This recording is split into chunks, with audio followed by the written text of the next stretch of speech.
I feel like most of the things that I did or that happened there, they were not really necessary. You know, we could have had a learning experience with Nkateko and not take it that far. Hey there. Okay. So I've been meaning to. Well, when Kadeo put the message out, I was going to review it because I felt especially after the reunion, I felt he had a lot of backlash from people, and people weren't willing to sort of understand where he was coming from. So I really wanted to defend him, and then before I could do that, I then saw Siza was going to do an interview, so I decided to wait for her interview. So in this review, I'll just be discussing both Nkateko's comments and Siza's interview. Anyway, hey there, it's Valerie. Welcome back to my channel. If you're new here, don't forget to subscribe, click the like button, turn on the notification bell for when I upload new videos, share, and definitely leave a comment. So in this episode, I'll be discussing, as I said, the interview that Siza had on the Venting podcast, and also I'll be touching upon a bit from the reunion and the statement that Nkateko put out, because I really feel bad for him and I don't understand why people sort of don't understand where he's coming from. So the statement goes, I'm finally able to share with you an update on what's been happening between Kanya and I shortly after shooting the reunion. Thanks to the confidentiality agreement that required me to wait until the release of the reunion, after shooting the Ultimatum in March 2023, we discovered Kanya was pregnant, even though we had already decided to separate around April 2023. I proposed a promise ring at the time to prioritize therapy for both of us, given the emotional and mental challenges we had faced before, during, and after the show. Shortly after shooting the reunion, Kanya and I agreed that even though we were not together anymore, what matters more is finalizing matters regarding Q. Throughout most of the pregnancy, we focused on prioritizing therapy to address unresolved issues and ensure we were emotionally prepared for Q's arrival. We were adamant about not reuniting solely for the sake of our child, understanding the importance of healing as individuals.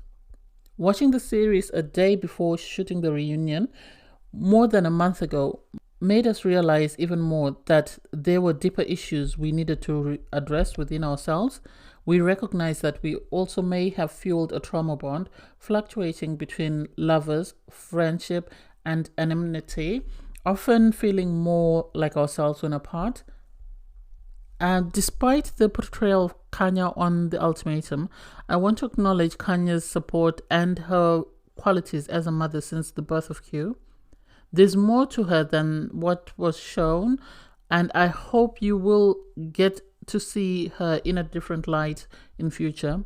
Following a recent altercation, legal measures were necessary to facilitate potential co-parenting. We're relying on faith, therapy, and personal growth to overcome what we've been through. My Christian upbringing influences my approach, urging us not to condemn Kanya, but to support her in her journey towards healing and growth. I commend her for acknowledging her mistakes and apologizing. It's been a life-changing journey for me, and I appreciate all the love and support my fans have shown me.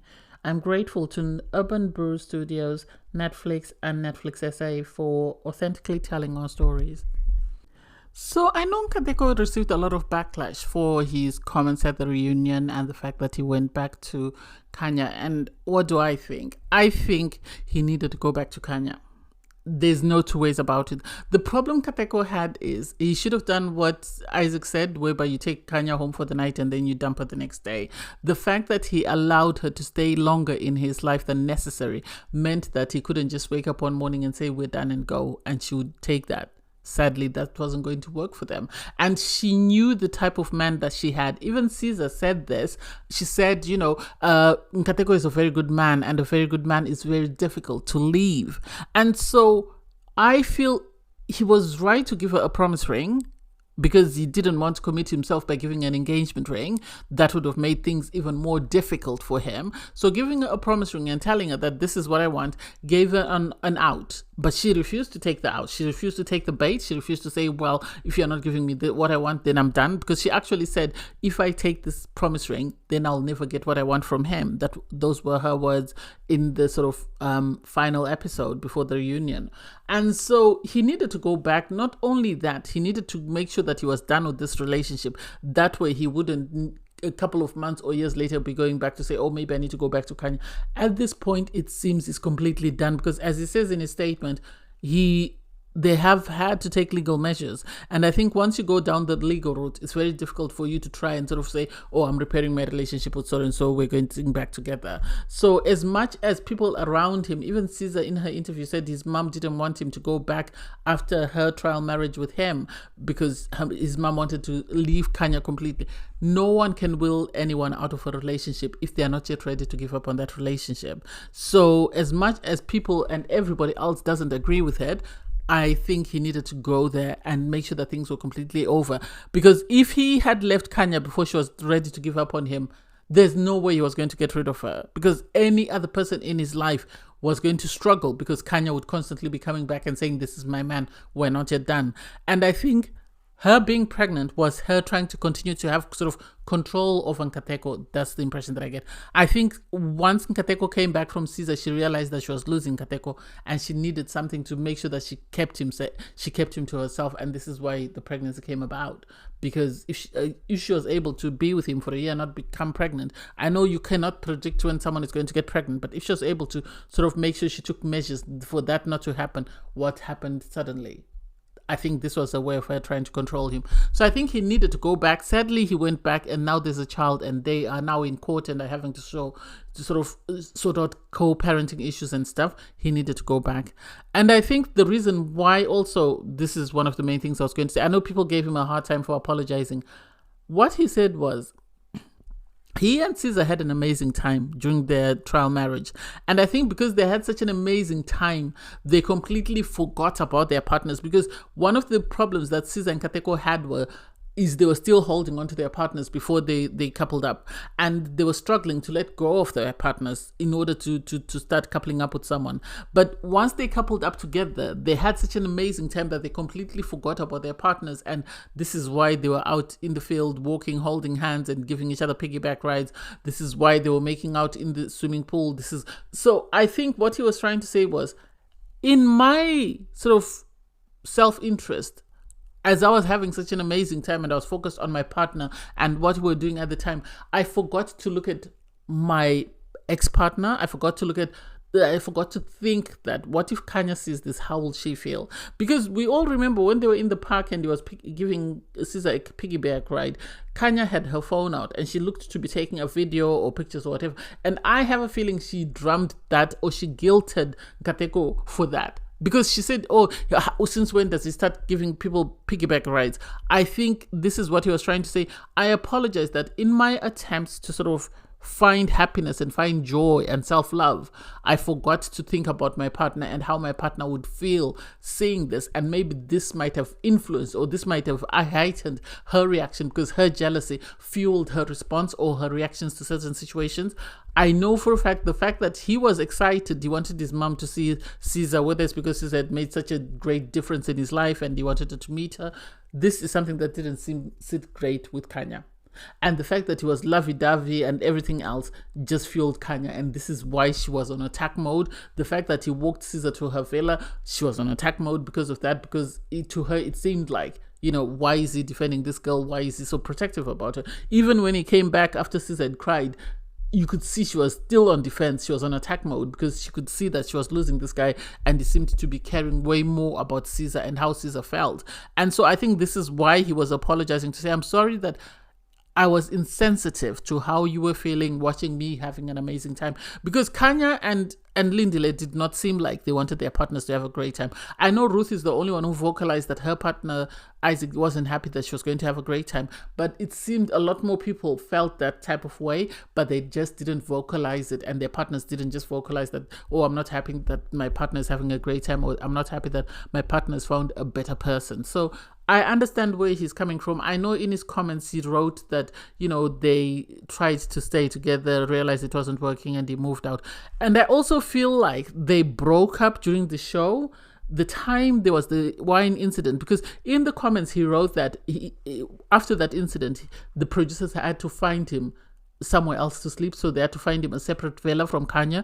And whether he stayed in that separate villa for a couple of days, we don't know, because when there was the guys' night, he actually says to the guys, guess who's back, which gives me the idea that maybe he had actually left the show and they had to sort of find a way to bring him back and sort of persuade him to come back. Maybe it said, no, I'm done, this is it, I'm over, because he had already told Courtney that he's got very little patience for certain things, and I think this was it for him. So I'm happy that he seems to be moving on. He's been posting a lot of self-reflective stuff, things about personal growth, things about relationships. So it seems he's not focused on Kanya or what's happening with Kanya. And I'm also happy that Nkateko has always come across as that person who doesn't have anything negative to say about anyone.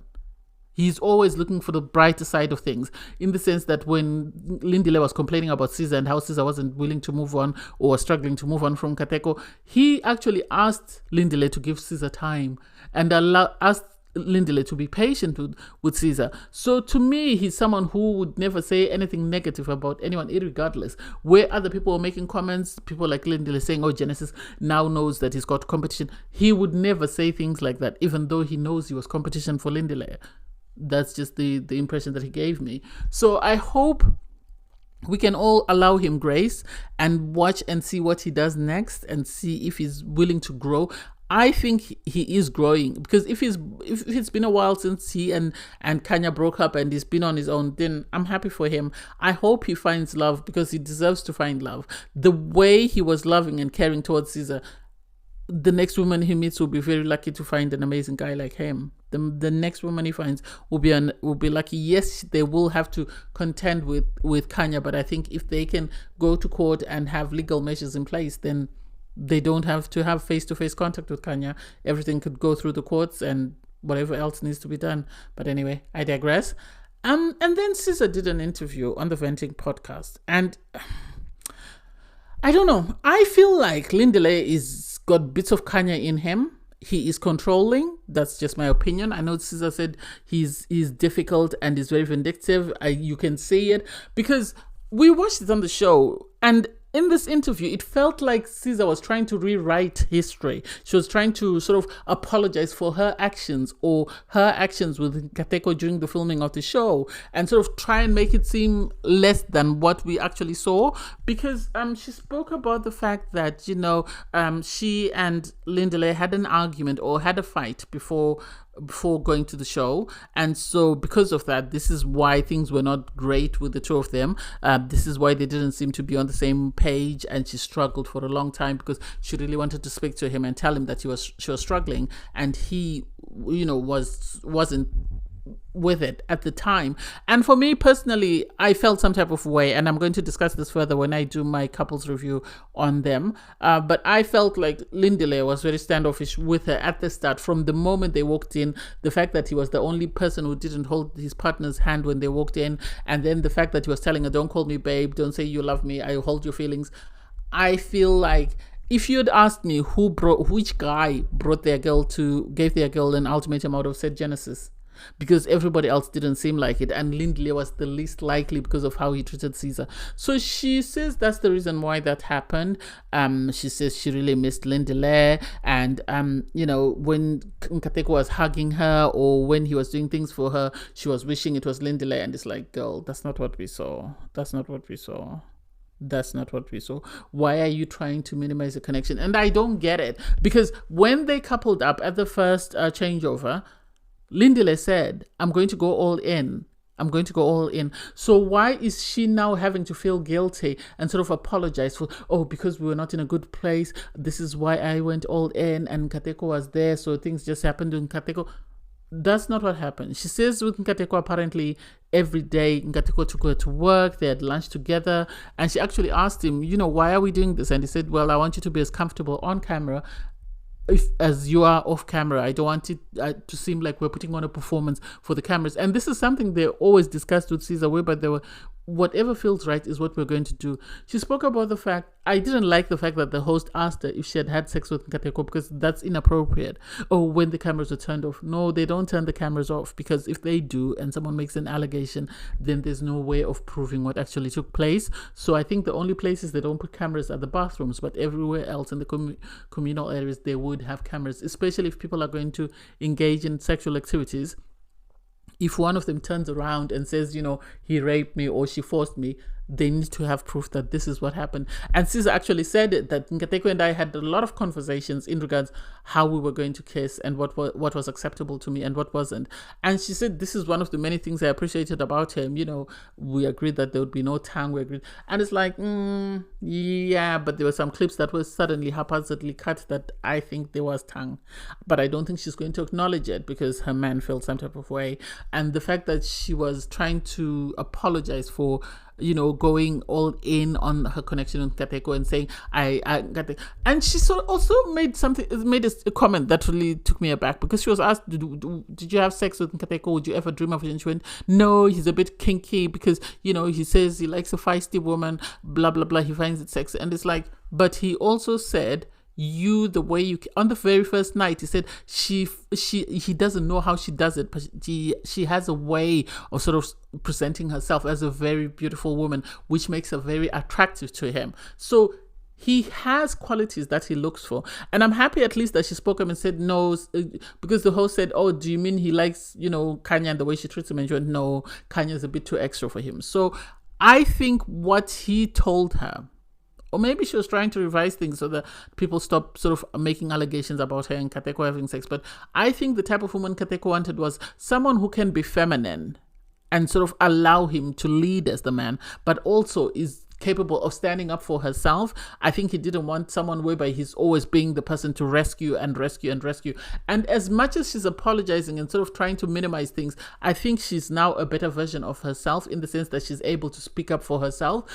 She said she was always spoiled by her family. Her family are always there. They're very supportive. And if anything goes wrong, her family are quick to step up. So I think in some way, Nkateko helped her find her voice, because this is something that she seemed to struggle with. She said that, Lindile, his family wrote a letter, but she's put the letter on pause. And for me, I would say keep it on pause. Keep it on pause, because there are red flags with Lindile that she needs to sort of either ask herself, are these things that she's willing to deal with, or are these things that make it, a no-no for her? Because of the fact that he's controlling. This is why I say he's controlling. I feel like when they were at the decision, or when she stormed off crying, he wanted her to stay. He seemed more panicked about the fact that what if she doesn't want to come back? What if she doesn't come back? She's taking this opportunity away from me. That's the impression that I got. And the fact that he made her feel guilty for having Nkateko carry her on his back, and sort of for her having Nkateko lift her or carry her or hug her or kiss her. And it's like, but you were doing the same, and your partner actually acknowledged that you're doing the same, and you profess to be falling in love with someone. So why then should she feel bad for doing the same thing? I don't get it. As Caesar said, oh, if Lindile had slept with Tabby, she should have forgiven him because that was an agreement with the process. And it's like, I don't get it. She acknowledges that he didn't tell her that he was in love with Tabby. And it's like, so I wish the producer had asked follow-on questions. I wish the producer had, the host had asked follow-on questions like, so when you found out that he was in love with Tabby, or he had said that, what did you do, or how did the two of you address that? And then get a response for that. Even the issue of her sort of saying, wow, I wish when Nkateko was hugging me, I wish somebody had asked her that, what do you mean by that? And why are you apologizing to Nkateko? Did you not tell him this? Will this be the first time he finds out about this? And so I found that interview as questionable in the sense that it seems like she's on a rehab tour. She's trying to sort of minimize her connection and her relationship with Nkateko, while you have Lindile out here following Tabby, and Tabby's following him on Instagram, and yet Caesar can't do that because she said she's not friends with Nkateko, she's not in a relationship with Nkateko, she has no contact with him because of the fact that Lindile felt uncomfortable. And it's like, so if he is uncomfortable with you communicating with your ex, why is he befriending, why is he following his ex on social media, and why is his ex following him?